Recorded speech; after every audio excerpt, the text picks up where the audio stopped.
시청자 여러분 안녕하십니까? 우리 지역 패널들과 지역 이슈에 대해 톡 까놓고 이야기해보는 시사토크 톡 까놓고 톡입니다. 그럼 오늘 출연해주신 분들 소개하겠습니다. 자, 먼저 도림남해대학 항공운항과 학과장 김주희 교수님 나오셨습니다. 네, 안녕하십니까? 네, 안녕하십니까? 자, 이어서 이원섭 전 경상국립대학교 연구 교수님도 출연하셨습니다. 반갑습니다. 네, 반갑습니다. 네. 자, 오늘 두 분 바쁘신데도 불구하고 이렇게 출연해 주셔서 대단히 감사의 말씀 드리겠습니다. 자, 그럼 오늘 톡 까놓고 톡의 주제부터 살펴보겠습니다.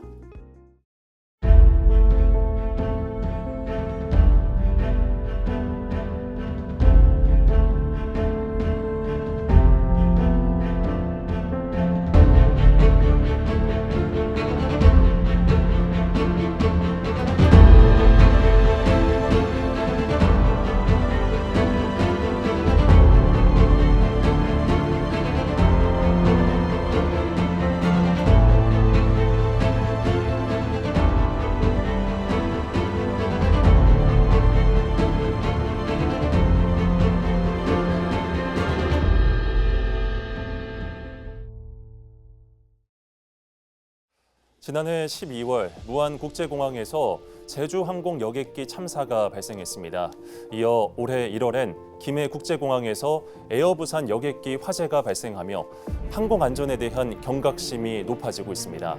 이런 가운데 서부 경남 지역민들이 주로 이용하는 사천공항은 과연 얼마나 안전한지 또 어떤 개선 방안이 있는지 궁금한데요. 이와 함께 사천공항 활성화 목소리도 계속 나오고 있습니다. 공항터미널 증축, 활주로 연장 등 사천공항 기능 재편과 국제공항 승격도 이슈인데요. 톡 까놓고 톡을 통해 사천공항 관련 여러 이야기들을 오늘 나눠보도록 하겠습니다. 먼저 김주희 교수님께 첫 질문을 드릴 텐데요. 네. 무안과 김해공항에서 안타까운 항공기 사고가 잇따랐다는 그런 질문들 첫 번째로 드리겠습니다. 네네. 교수님이 계시는 남해대학 항공운항과에선 항공 승무원의 위기 상황 대처에 대해서도 교육이 이루어지고 있다 이렇게 들었는데 먼저 공항 사고, 항공기 사고의 위험성은 어느 정도인지 또 대처 요령은 어떤 게 있는지 설명해 주시죠. 사실은 비행기 한 대를 띄우기 위해서 많은 분들의 노고가 있습니다. 그래서 거의 항공기 사고는 없다고 보셔도 될 것 같은데 네. 뭐 철저한 점검과 규정을 준수하며 운영되기 때문에 사고의 확률이 아주 낮습니다. 낮지만 한 번 발생하면은 대형 인명 피해로 이어질 가능성이 크기 때문에 저희가 이제 사고가 안 나는 것이 좋고요. 특히 이착륙 시 사고의 위험이 가장 큽니다. 그리고 이제 비상시 대처 요령을 좀 말씀을 드리자면은 네. 사실 비상시라는 게 일어나면 안 되지요. 그렇죠. 안 되는데 이 비상시를 위해서 많은 승무원들이 훈련을 받고 있습니다. 받고 있는데 그때 이제 비상시 대처 요령 중에 가장 큰 상황은 승무원의 지시만 따라도 될 것 같다는 저는 그런 말씀을 드리고 싶습니다. 그리고 비상구 및 구명 장비를 숙지를 하시는 것도 하나의 방법이고요. 안전벨트는 반드시 착용을 하셔야 되고 그리고 기상 이상 발생 시 감압 현상이라는 것도 있습니다. 예. 그래서 이제 산소가 모자르게 되면은 본인의 좌석 위에서 산소 마스크가 드랍되는데 그런 것들도 쓰는 것도 비상시 대처 요령이라고 할 수가 있겠습니다. 예, 알겠습니다. 자, 이원석 교수님, 잇따른 항공기 사고에 대해 하실 말씀이 좀 많으실 것 같습니다. 여러 이유가 있을 것 같은데 이런 공항에서 발생하는 사고의 주요 원인들 또 각별히 살펴봐야 할 점은 무엇이라고 보십니까? 그래서 이제 항공기 사고는 뭐 일어날 수 있는 경우가 여러 가지 경우에 발생을 하는데 조금 전에 이제 교수님도 말씀하셨는데 사고가 거의 전무하다 싶을 정도로 그 세수로는 작은 거거든요. 그런데 예. 사고가 일어났을 때 제일 중요하게 생각하는 게 인적 자원 부분들을 대단히 중요하다고 생각해요. 이번에 무안공항 사고와 같이 갑작스러운 이런 불확실한 상황이 발생했을 때 기장이라든지 승무원들이 어떻게 대처하느냐에 따라서 대응이 될 수 있는 부분들이고 두 번째는 이제 기계적인 결함. 부품적인 문제라든지 제조상의 문제, 설계상의 문제 이런 부분들은 이제 최근에 기술이 많이 발전되었기 때문에 상당히 진전이 됐고 또 세 번째는 자연환경적인 부분들 이번에 뭐 조류 충돌 사고라든지 안 그러면 폭우라든지 안개라든지 이런 사항들 이제 세 가지 사항들인데 그 중에서 이제 제일 중요한 게 인적 자원을 교육이나 연구 프로그램 어떻게 할 것이냐 네. 어떤 비상시가 발생했을 때 그때 이제 상황을 대처하는 능력에 따라서 인명 피해라든지 그 최소화시킬 수 있는 방안이 생기는데 2009년도에 미국에서 155명을 태운 비행기가 이륙하고 나서 3분 만에 그 조류 충돌 사고가 나가지고 예. 항공기가 아주 낮은 고도에 떠가 있기 때문에 해양이 안 되기 때문에 기장이 판단해서 허드슨강에 동체 착륙하는 것을 시도를 했는 거예요. 가장 안전하게 창리에서 150명이 무사히 구조가 됐거든요. 예. 토론토에서도 사고가 났는데 이 경우에도 비행기가 뒤집히는데도 불구하고 기체가 아주 설계가 잘 돼 있었고 승무원들의 대처가 인명 피해를 줄이는데 대단한 작용을 했다. 그래서 항공기 사고는 인적 자원과 기계적인 문제, 환경적인 뭐 이런 부분들이 종합적으로 병행되고 또 준비를 해야 될 거 아닌가 그런 생각을 합니다. 네, 맞습니다. 일단 사고나 날 가능성은 굉장히 전무하지만 혹시나 사고가 났을 경우 인적 사고가 인명 피해가 많이 발생할 수 있기 때문에 이런 대처나 교육이 꼭 필요하다고 생각이 되는데요. 네. 그렇기 때문에 최근 정부와 지자체에서 관련 대책들을 쏟아내고 있습니다. 지난 무안공항 여객기 참사를 통해 가장 주목받고 있는 부분 중에 하나가 방위각, 바로 로컬라이저 시설인데요. 교수님, 이 네. 국토교통부가 어떤 대책을 내놨는지 또 네. 사천공항의 로컬라이저는 어떤 대책과 조치가 필요한지도 말씀해 주시죠. 네. 최근 무안공항에서 발생한 제주항공 여객기 사고를 계기로 해서 국토교통부는 전국 공항에 로컬라이저 시설을 전수조사를 했습니다. 예. 그 결과 무안공항을 포함한 여러 개 공항에서 총 8개 정도의 로컬라이저 시설이 콘크리트 구조물 위에 설치가 되어 있었죠. 그래서 항공기와의 충돌 위험이 높다는 문제가 발견이 되었습니다. 네. 이에 따라서 국토부는 해당 시설들을 지하화하거나 재설치하는 방안을 검토하고 있으며 올해 안에 개선 작업을 완료할 계획이라고 전해 들었습니다. 그러니까 사천공항 같은 경우는 로컬라이저 시설이 약 한 60여 센티미터 정도 되나요? 콘크리트 기초대 위에 설치가 되어 있습니다. 이러한 구조는 항공기 착륙 시 충돌 위험을 증가시킬 수 있으므로 국토부는 사천공항의 로컬라이저 기초대를 지하화하는 방안을 우선 검토하고 있습니다. 예, 알겠습니다. 자, 이 교수님께서는 사천공항을 오랫동안 곁에서 지켜보시기도 했고 또 이용도 하시면서 사천공항이 서부 경남 지역민들에게 얼마나 중요하다는 것지도 잘 아실 겁니다. 최근 이 사천공항 활주로 확장 이야기도 들리고 있는데요. 사천공항은 군공항이라는 특수성이 있어서 이 부분이 아마 민감할 듯한데요. 이탈 방지 시설인 이마스 설치의 필요성에 대해서 어떻게 생각을 하십니까? 그 이번에 이제 무안공항의 사고가 로컬라이저 그 콘크리트 구조물 때문에 사고가 났는데 네.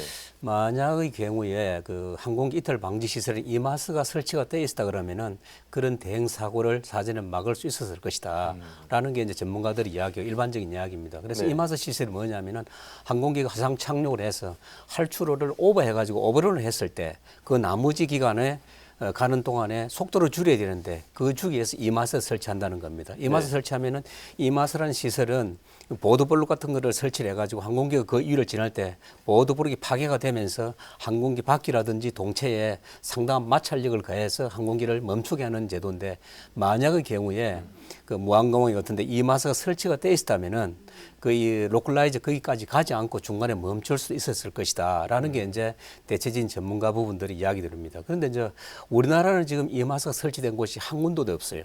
지금 예. 지금 울릉도 공항이 지금 그 건설을 하고 있는데 울릉도 공항은 활주로가 1,200m밖에 안 되기 때문에 그리고 거기는 폭우라든지 기상상이 안 좋기 때문에 이마스를 설계에 넣어서 지금 이제 시공을 하고 있는데 그러면은 왜 이마스를 우리 국내에는 도입하지 않느냐라는 네. 부분들인데 이마스가 지금 초기 시설비가 굉장히 많이 들어가고 또 유지 보수비가 많이 들어가기 때문에 예. 지금까지 하진 않았어요. 근데 이제 미국이라든지 일본이라든지 대만, 중국에서는 이마스가 전부 설치가 돼가 있거든요. 그래서 이제 국토부가 이번에 전국의 그 공항을 안전 시설 점검을 하면서 이 부분에 이마스를 설치를 해야 되겠다라고 생각을 하고 있는 거예요. 그러면 이제 이마스가 설치가 필요 없을 때는 활주로가 끝나고 나서 나머지 종단 안전구역이 확보가 돼가 있으면은 좀 네. 되는데 지금 사천공항이나 무안공항이나 정부 우리나라 지방공항들이 종단 안전거리 240m를 확보를 못하고 있거든요. 사천공항 같은 데도 122m, 177m로서 그러면 이 종단 안전구역이 확보 안 되기 때문에 부득이하게 이마스를 설치해서 항공기가 활주로 이탈했을 때 그 속도를 조정을 줄일 수 있도록 하는 제도 이마스가 설치가 지금 필요하고 아마 국토부에서는 예산이 많이 들어가기 때문에 네. 금년 안에 여러 가지 다양한 뭐 방안을 강구하는 걸로 그렇게 알고 있습니다. 아무리 예산이 들어가더라도 이 이마스는 안전시설이기 때문에 꼭 설치가 돼야 될 부분이겠네요. 지금 국토부도 적극적으로 검토를 하고 있는 걸로 그렇게 보고 있습니다. 예, 알겠습니다.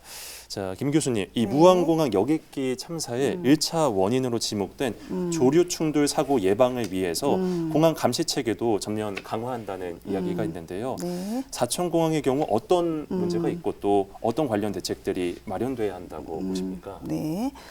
사실은 조류를 쫓는 그 구조가 사천공항 같은 경우는 소수의 인원과 유관으로서 조류를 감시하고 총포 소리를 이용을 해서 쫓는 방식, 즉 말하자면 옛날 방식이라고 저는 알고 있습니다.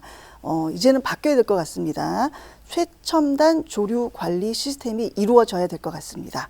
자, 그래서 공항 주변에 조류 서식지 조사를 좀 해야 될 것 같고요. 조류 탐지 레이더 설치도 필요하고 음향 및 시각적 퇴치 장치 도입 등을 통해서 조류 충돌 위험을 줄여야 할 것 같습니다. 네. 예. 물론 그것도 예산이 또 많이 들어가는 문제가 있을까요? 그렇죠. 그게 아까 이 교수님이 말씀하셨듯이 예. 이제 예산이 문제인 것 같습니다. 아, 예. 자, 이 교수님이 보시기에 또 사천공항의 안전을 위한 보다 근본적인 대책이라고 한다면 어떤 게 또 필요하다고 보십니까? 지금 이제 정부가 이번 사고가 나고 나서 이제 그 지방공항을 전수조사를 해서 안전 부분들도 이제 점검을 하고 있습니다. 경상남도도 나서서 지금 하고 있는데 사천공항 같은 데는 군사공항이 되다 보니까 다른 공항 같은 데는 정부가 예산을 편성하게 되면 바로 집행이 가능한데 사천공항은 또 군사 시설이기 때문에 군하고 협의하는 과정에 또 시간이 좀 필요할 것이다. 예. 조금 전에 이제 교수님 말씀하신 항공기에 제일 문제가 이제 버드 스트라이크, 조류 충돌 문제, 이거를 개선하기 위해서 아마 국토부가 그 전체 공항에 대해서 안전 대책 방안을 획기적인 어떤 개선 방안을 아마 내놓는다 그러니까 이제 아마 그런 거는 그렇게 준비를 하면 될 것이고 이제 근본적인 대책을 어떻게 해야 되느냐라는 부분들인데 사실은 이제 사천공항은 다른 공항하고 또 상황이 틀리거든요. 지금 이제 카이가 있고 MRO 단지가 있고 그에 따라서 이제 우주항공청이 설립이 돼 가지고 대한민국의 우주항공 부분의 전진 기지로 만들었는데 지금 한천공항을 아직도 저렇게까지 전혀 대응을 하지 않는다는 것은 정부 정책의 미흡이고 좀 더 깊이 있는 성찰이 필요하지 않나 저는 그렇게 생각을 합니다. 네, 그렇다면 이 공항 안전성 강화에 이어서 이젠 사천공항 등 지역공항의 활성화를 위해 어떤 게 필요한지도 짚어보도록 하겠습니다. 경남도에서도 사천공항 기능 재편 관련 용역이 진행 중인 것으로 알고 있습니다. 특히 경남도민 의견 수렴 조사에서도 10명 중 7명 이상이 사천공항의 국제공항 승격이 필요하다고 답했고 국제공항 승격이 경남에 긍정적인 영향을 줄 것이라는 응답도 80%에 달했다는 조사 결과를 최근 도에서 내놓기도 했는데요. 자, 그렇다면 김 교수님, 이 다른 국제공항 상황은 어떤지 또 사천공항이 국제공항이 되려면 어떤 게 필요한지도 궁금한데요. 말씀하실 때 다른 국내외 지역공항 사례도 있다면 함께 곁들여서 설명해 주시죠. 네, 일단 제 생각은 그렇습니다. 무늬만 국제공항이면 안 될 듯합니다.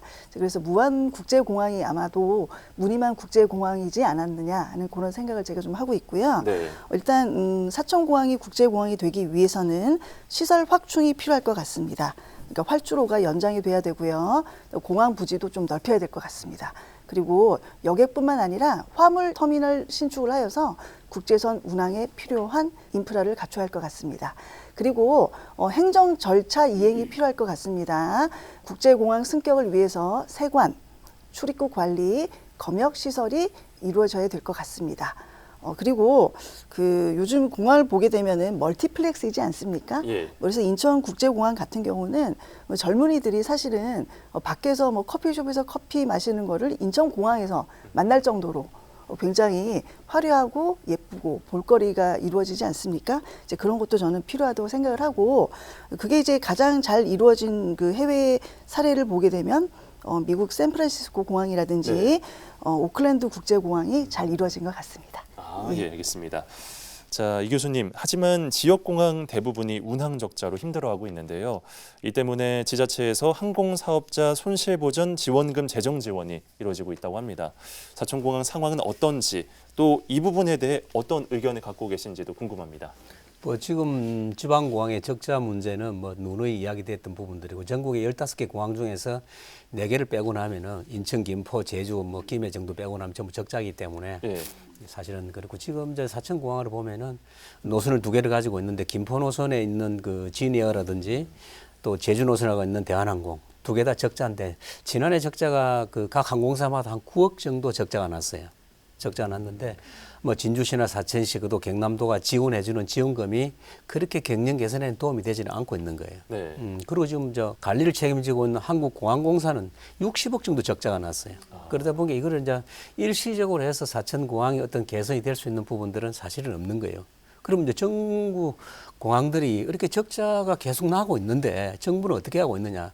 그 주된 목적은 정부가 정책을 잘못해서 그런 거예요. 사실은 전부 다 공항이 만들어질 때 정치공항으로서 다 만들고 있거든요, 지금. 예전에 이제 공항이 만들어진 게 보면은 청주공항은 노태우공항, 양양공항은 김영삼공항, 무안공항은 김대중공항. 좀 그렇게 돼 있잖아요. 이런 공항을 만들기 때문에 이게 어떻게 이게 합리적으로 이게 만들어지겠느냐는 겁니다. 왜 이렇게 공항을 지방에서 지으려고 하느냐.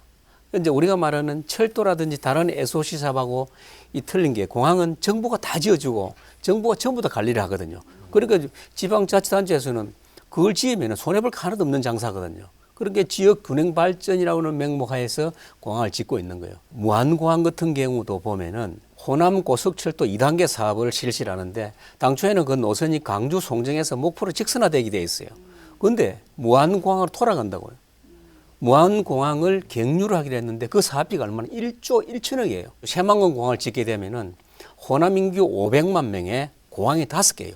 강주, 무안, 여수, 뭐 군산까지. 이런 경우가 타당성이 없는 거고. 그럼 우리 지역을 보면은 가덕도 신공항 같은 경우도 한번 보자는 거예요.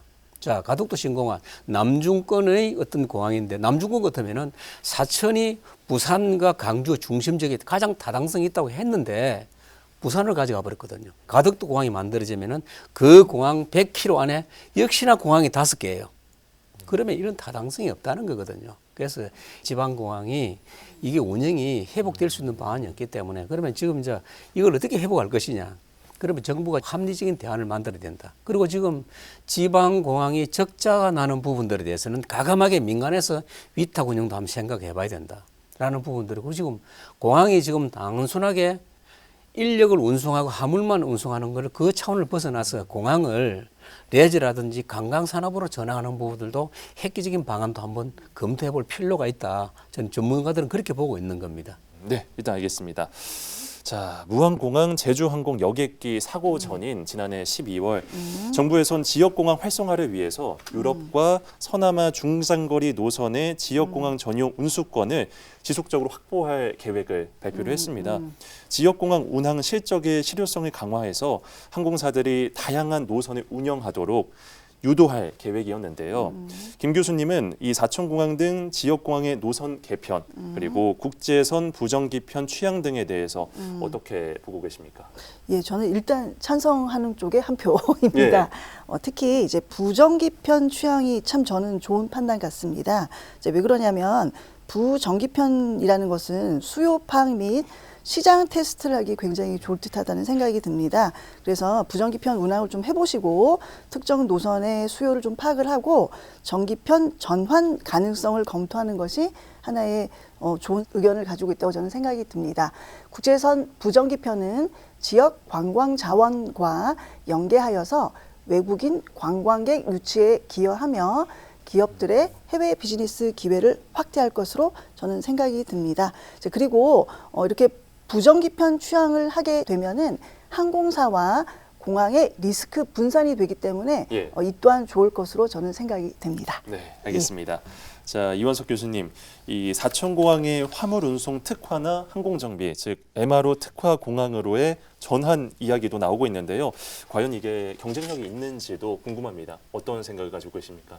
근데 지역 이제 공항이 얼마만큼 활성화되느냐는 이제 지역이 획기적으로 변하고 있는 그 바로미터 기준점이 된다라고 볼 수 있는 거예요. 그러면 이제 아까 MRO 특화 공항으로 한다 그러는데 정부가 MRO 단지를 중점적으로 육성하겠다고 정부가 지정한 MRO 단지가 사천에 캠스가 있잖아요. 예. 그러면은 MRO 단지가 만들어지면 MRO를 하기 위해서 기본적으로 할줄의 규모는 3,800m예요. 근데 사천항공항은 지금 2,743m거든요. 대행 항공기가 안기에는 사실 부적절한 거예요. 그러면 기본적으로 MRO를 특화시킨다 그러면은 할주로 문제가 확장이 되거나 시설이 개선돼야 되는데 정부도 전혀 그런 데 대해서 움직이지 않고 있는 거예요. 이 부분에 대해서 MRO 단지를 만들고 카이가 있고 우주항공청이 있기 때문에 정부가 정책적으로 지원했으면은 정부가 약속한 것만큼 이행이 돼야 되는 거예요. 이제 보면은 아까도 얘기했지만은 무항공항은 어마어마하게 투자가 되는데 우리가 신뢰를 한번 들어보면은 남부 내륙철도하고 사천공항을 연결을 늘 시키는 거예요. 자, 남부 내륙철도가 당초에는 국회 법사위에서 법사위원장이 국토부 장관을 불러서 자, 남부 내륙철도가 사천을 경유해서 그제로 간다라고 장관한테 물으니까 장관이 그렇게 대답을 했거든요. 근데 실질적으로 설계할 때는 사천 빼버리고 고성으로 가버렸단 말입니다.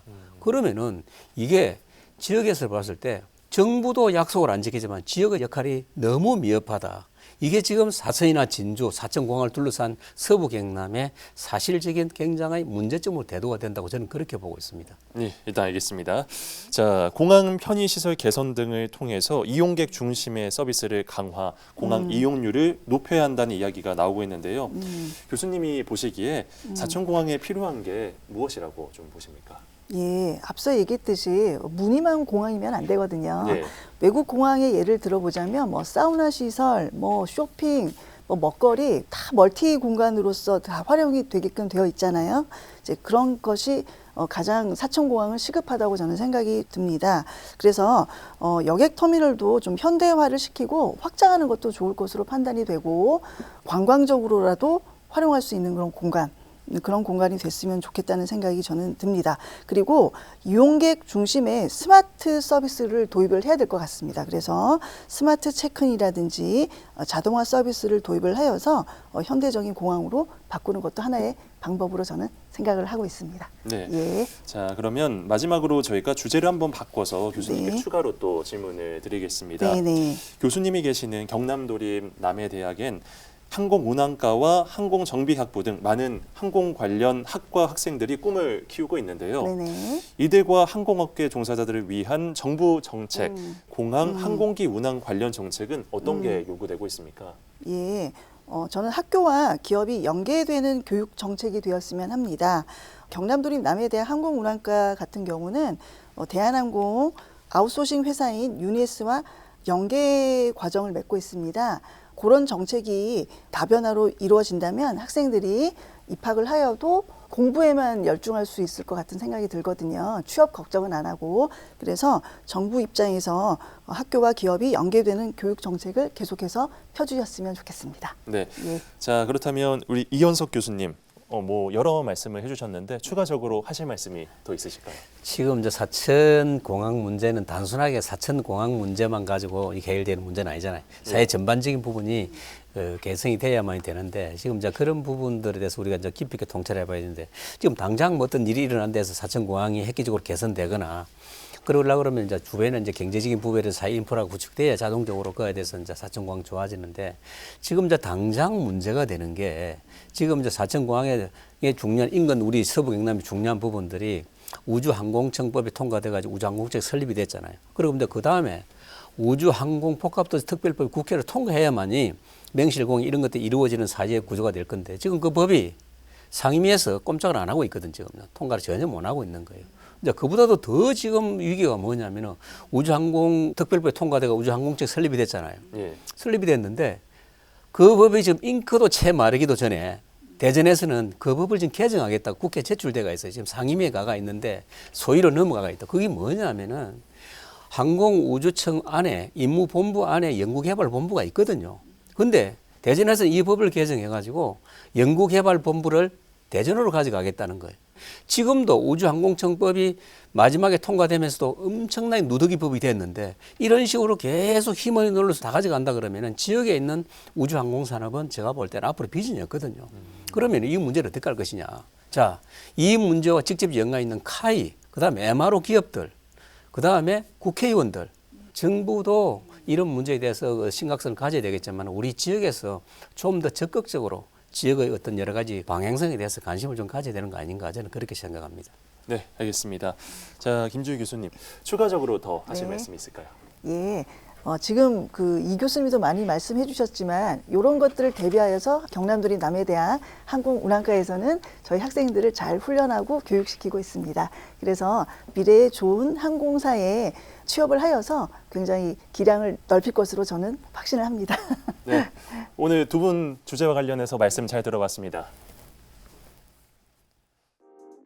사천공항 안전과 활성화는 매우 중요하고 시급한 부분이지만 그 과정은 결코 쉽지 않습니다. 경남도는 국토교통부가 올해 말 수립하는 제7차 공항개발 종합계획에 사천공항 터미널 증축, 활주로 연장 등 기능 재편과 국제공항 승격을 담고자 모든 행정력을 집중하고 있습니다.